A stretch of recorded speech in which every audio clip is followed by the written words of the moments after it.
अस्सलाम वालेकुम जी, मैं हूं आपका होस्ट अयाज अहमद और आप देख रहे हैं मेरा यूट्यूब चैनल। जो दोस्त पहली दफ़ा मेरे यूट्यूब चैनल पे हैं उनसे गुजारिश है कि चैनल को सब्सक्राइब ज़रूर कर लें। आज चीफ जस्टिस उमर अता बंदयाल ने एक तीर से तीन शिकार किए हैं भाई, और जो फैसला दिया है मुझे ये समझ नहीं आ रही कि नून लीग वाले और पीपल्स पार्टी वाले चीखे क्यों मार रहे हैं और कुछ लिफाफे भी चीखे मार रहे हैं।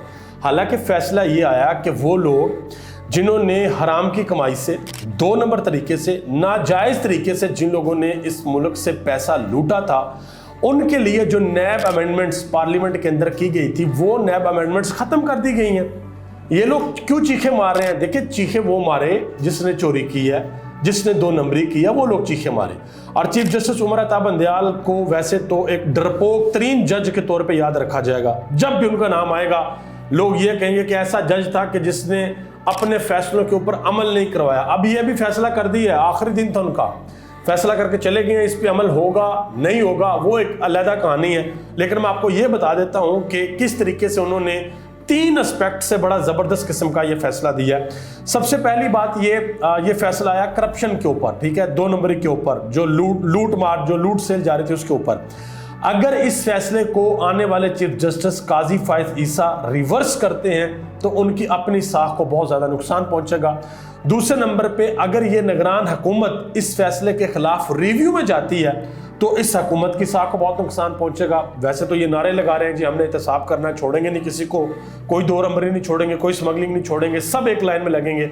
और तीसरे नंबर पे जो पीडीएम में उसके लिए बड़ी मुश्किल है कि वो अगर इस फैसले के खिलाफ जाती है तो अवाम में जाके क्या कहेंगे जी, हम किस तरीके से अवाम में मुंह दिखाएंगे कि जी करप्शन के खिलाफ फैसला आया था और हम वो फैसला खत्म करवाने के लिए चल पड़े थे। अब देखें, 2-3 चीजें मैं आपको बताता हूं। सबसे पहली चीज जो सबसे इंपॉर्टेंट है मेरे लिए, आपके लिए, पूरे पाकिस्तान के लिए और इनफैक्ट हमारी आने वाली नस्लों के लिए, देखें दुनिया के अंदर जब कोई कौम तबाह होती है ना, बर्बाद होती है कौम, किसी कौम का जवाल आता है तो सबसे पहले उस कौम के अंदर इखलाकियात ख़त्म होती हैं, उस कौम के अंदर अच्छे बुरे की तमीज़ ख़त्म हो जाती है, उस कौम के अंदर हलाल और हराम की तमीज़ ख़त्म हो जाती है, उस कौम के अंदर किसी किस्म का कानून और इंसाफ नहीं होता।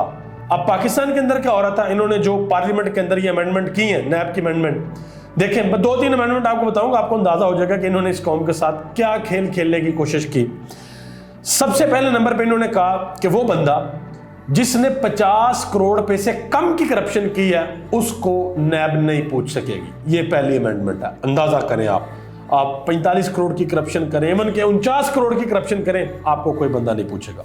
दूसरे नंबर पे अगर आप करप्शन करते हैं और पैसा अपने पास नहीं रखते, उस पैसे को अपने बीवी और बच्चों के नाम पे जायदादें बना लेते हैं, आपको कोई नहीं पूछेगा।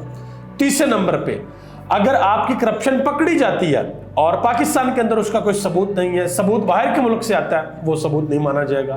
आगे देखें जरा, अगर आप 100 अफराद से कम लोगों के साथ फ्रॉड करते हैं आपको कोई नहीं पूछा जाएगा। यानी कि ये अमेंडमेंट ऐसी थी कि आपने प्रॉपर एक 24 करोड़ के मुल्क को जंगल बनाना है कि आप अवामी ओहदे के ऊपर बैठ गए हैं, आपके पास ताकत, आप जो मर्जी करें, आपको कोई पूछने वाला नहीं है। और जब इस तरह की सूरत हाल किसी मुआशरे के अंदर पैदा हो जाए तो वो मुआशरे तबाह बर्बाद हो जाया करते हैं। ये मैं नहीं कह रहा, आप दुनिया की तारीख उठाकर देख लें कि हमारी जो दुनिया की तारीख है वो इसके ऊपर क्या कहती है।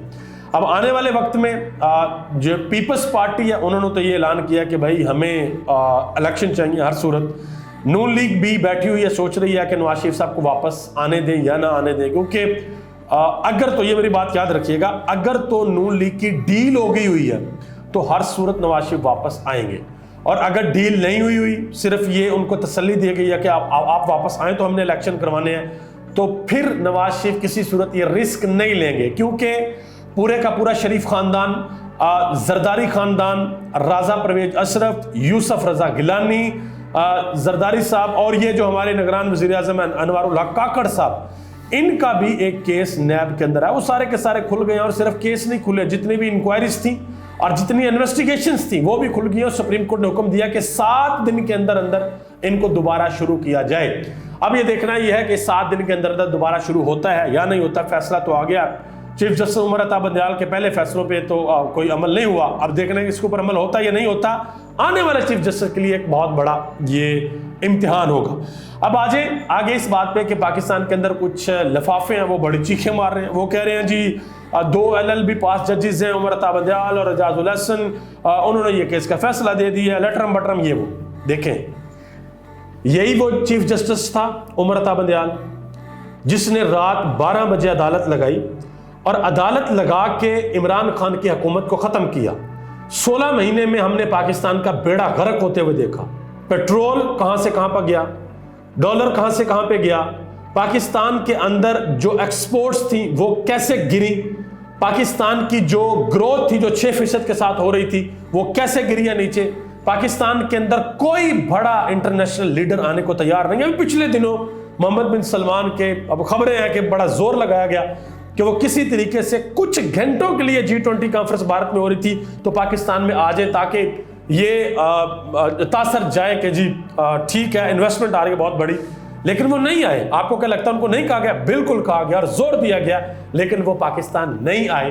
तो ये क्यों हुआ? ये सारा कुछ चीफ जस्टिस उमर अता बंदियाल की वजह से हुआ कि वो उस रात अगर ये कह देते कि भाई 1-2 महीने के लिए मामला रोको, जो साइफर आया है वो कौम के सामने रखो कि आया वाकई हमें धमकी मिली है कि नहीं मिली, सब कुछ सामने रखते, सारा कुछ सामने आ जाता। लेकिन उन्होंने ऐसा नहीं किया। यही वजह कि उन्हें पाकिस्तान की तारीख में डरपोक तरीन जज के तौर पे याद रखा जाएगा। आप सबका बहुत बहुत शुक्रिया। चैनल को सब्सक्राइब जरूर कीजिएगा। पाकिस्तान जिंदाबाद।